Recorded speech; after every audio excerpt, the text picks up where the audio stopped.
Oi, gente, nesse segundo vídeo nós vamos falar especificamente sobre os métodos de hermenêutica constitucional.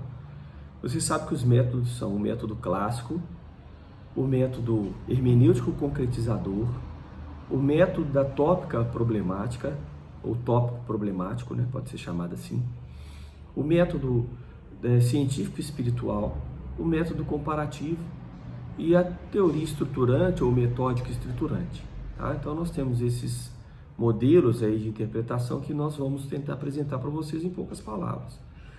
Bom, o método clássico é o método criado por Savigny e esse é conhecido, né, porque ele é estudado em outras disciplinas, até porque ele se adequa à interpretação de regras jurídicas. Então é aquele onde a gente vai buscar como critérios o critério histórico, o critério lógico, o critério teleológico, né, o critério gramatical. Então, dependendo de qual a estrutura da norma, de como ela está estruturada, um desses critérios, ou a somatória de vários deles, vai permitir que nós encontremos o verdadeiro sentido da norma. Tá? Lembra que nessa ideia da metódica clássica, né, ou do critério hermenêutico jurídico, nós também podemos analisar quem é que está fazendo, ou de onde está partindo a interpretação. Ela pode partir do próprio autor da norma, a gente chama de critério ou método autêntico, ela pode partir da doutrina, ela pode partir da jurisprudência.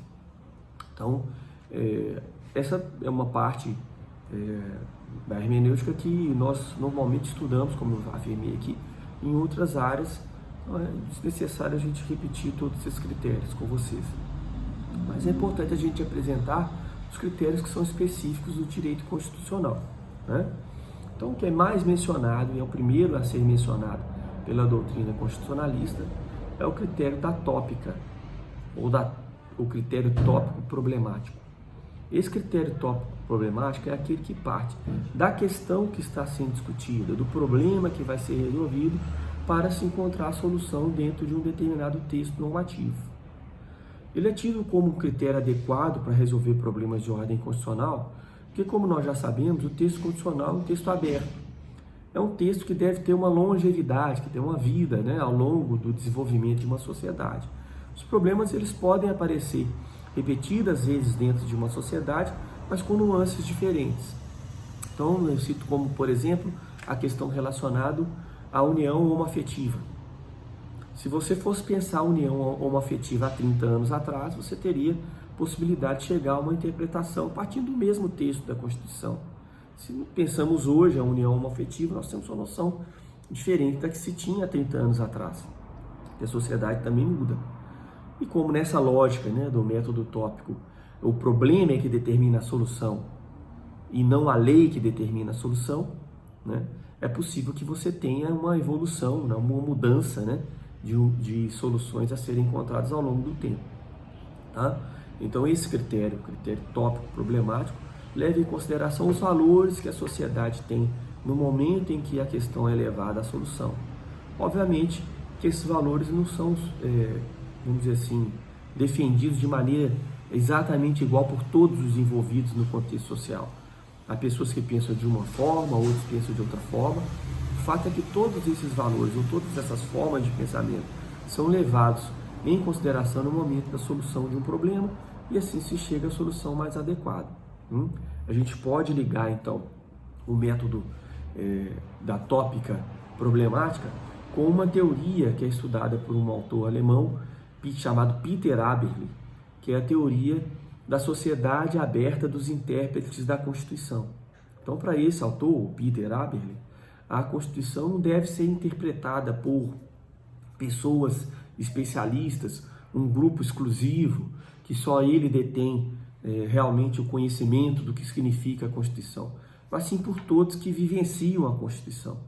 Então, quanto mais abertura se tem, dando às pessoas destinatárias do texto constitucional, que vivem as questões que a Constituição visa proteger, visa resolver, quanto mais se der a essas pessoas participação dentro do processo da chamada jurisdição constitucional, mais você tem realmente um encontro do verdadeiro sentido da Constituição. Tá? Então lembra aí o critério da tópica problemática, que parte do problema, do caso, da questão, para se encontrar a solução utilizando-se da norma.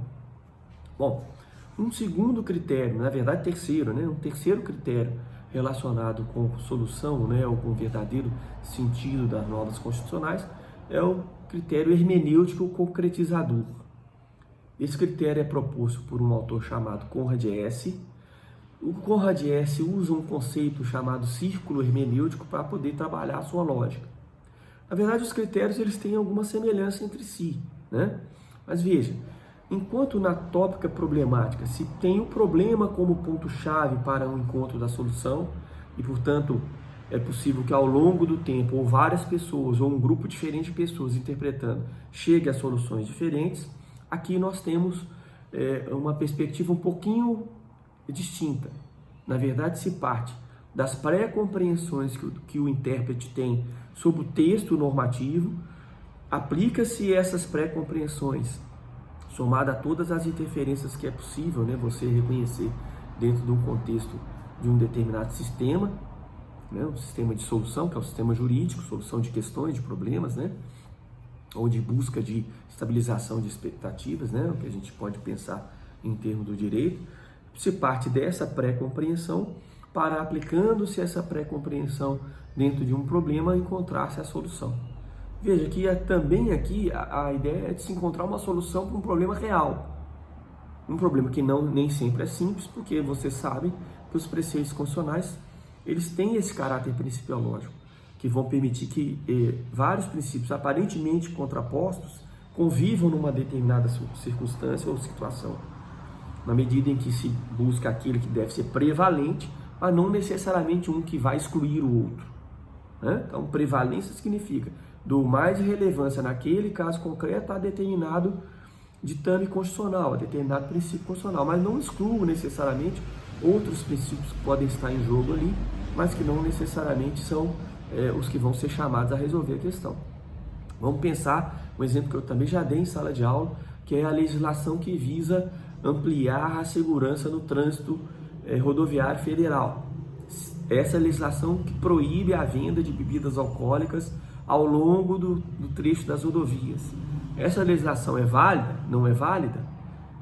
Ela é razoável? Não é razoável? Vamos partir do que nós temos como pré-compreensão da razoabilidade. A pré-compreensão da razoabilidade é que qualquer medida que restrinja a atividade individual ou a autonomia individual deva se justificar por trazer um benefício à coletividade. Então, se eu tomo como premissa essa lógica, eu consigo verificar que, eventualmente, uma norma que proíbe a venda de bebidas alcoólicas no leito das rodovias não vai necessariamente atingir o objetivo, que é de ampliar a segurança no trânsito.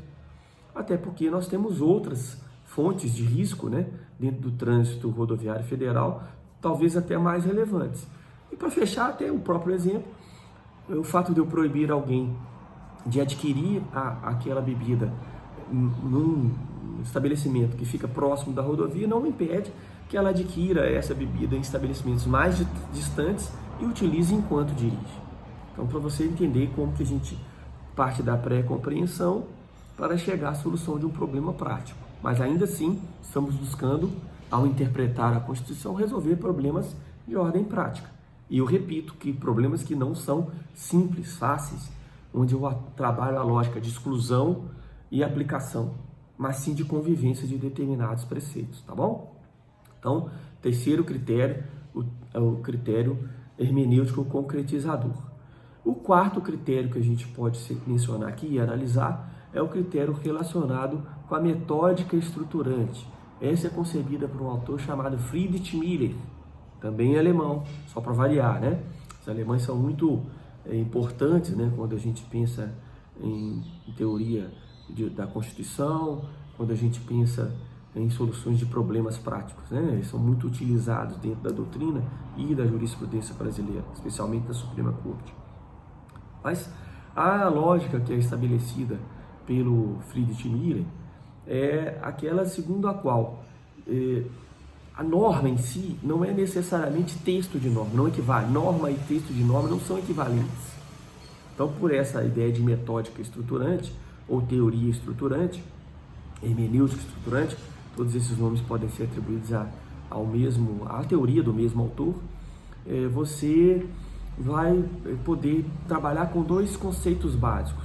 Um que é o do programa normativo, que equivale às compreensões sobre um determinado texto e ao próprio texto da Constituição, então programa normativo, e vai tentar adaptar esse programa, ou ao contrário, né, adaptar o que se chama de ambiente normativo ou âmbito normativo, que são as questões relacionadas à vivência prática, né, aos fatos da vida, a esse modelo de solução de litígios, que é o caso, o modelo constitucional. Então você tem programa normativo somado ao chamado âmbito normativo, para que você tenha o que é efetivamente a norma. Então a norma não é algo pré-concebido, é algo que é produzido através de um processo interpretativo. Isso que a gente chama de metódica estruturante, para pensar em linhas básicas. Tá? Bom, o próximo método, né, de hermenêutica constitucional é o método científico espiritual. Segundo o método científico espiritual, a Constituição não é um conjunto de textos com valor exclusivamente jurídicos. Na verdade, é um conjunto mais amplo, né, que tem, na verdade, um aspecto cultural. E, portanto, reúne tanto influências políticas, influências econômicas, influências linguísticas, influências de tradições, influências de uma história, né, de um determinado povo, de uma determinada comunidade. Então, um conceito aí de Constituição chamado Constituição Total, né, para a gente encontrar a lógica do que realmente a Constituição quer e, portanto, utilizá-la na nossa vivência prática. Tá? Um método científico espiritual, né, que vai envolver aí toda uma pauta de valores, uma aproximação entre a moral e o direito como forma de solução de questões que aparecem na nossa vida. Tá? Finalmente, o método comparativo, que é aquele que se utiliza a experiência dos países estrangeiros, as soluções que já foram encontradas em outros países, para que você possa analisar como resolver os problemas, no nosso caso, brasileiros, né? Então, através do estudo da comparação dos textos constitucionais estrangeiros com o texto brasileiro, você encontra a melhor solução para a nossa vivência, né? Por exemplo, vamos falar um pouco sobre as formas de acesso, né, aos cargos dos ministros do Supremo Tribunal Federal Brasileiro. Isso é adaptado à nossa realidade? Não é adaptado à nossa realidade? A maneira com a qual a solução resolveu essa questão é a maneira adequada? Veja, os ministros do Supremo Tribunal Federal são 11 pessoas escolhidas entre indivíduos com notório saber jurídico, pessoas que têm mais de 35 anos de idade, estão em gozo dos seus direitos políticos e têm reputação moral ilibada. Eles são indicados pelo presidente da República, são questionados, sabatinados pelo Senado Federal e, sendo aprovado o seu nome, eles são nomeados. Partindo daí, eles têm autonomia para resolver as questões que aparecem. Essa é a nossa forma de escolher. Os ministros são políticos? Não são políticos? São perguntas que a gente pode fazer, né? Na medida em que é escolhido por um processo eminente político de escolha. Se você for comparar as maneiras de escolha e de exercício dos cargos de ministro do Supremo Tribunal Federal ou dos cargos equivalentes em outras comunidades, em outros países, você pode chegar à conclusão de que o nosso método é adaptado à nossa sociedade, ou não, que pode haver um outro método mais interessante, tá certo? Por exemplo, o mandato, por exemplo, a escolha com participação da sociedade. Então essa aí seria também, esse é um exemplo, né, para tentar mostrar para vocês como que o estudo comparativo pode nos ajudar a interpretar efetivamente a Constituição, tá bom? Então, nesse vídeo, o nosso objetivo era apresentar para vocês os métodos hermenêuticos constitucionais. Acho que nós podemos fazer isso. A gente vai ter um próximo vídeo para trabalhar aspectos específicos, né, chamados princípios hermenêuticos constitucionais. Abraço a todos, muita saúde, cuidem-se dos seus próximos aí, né, da sua família. Abraço, até o próximo vídeo.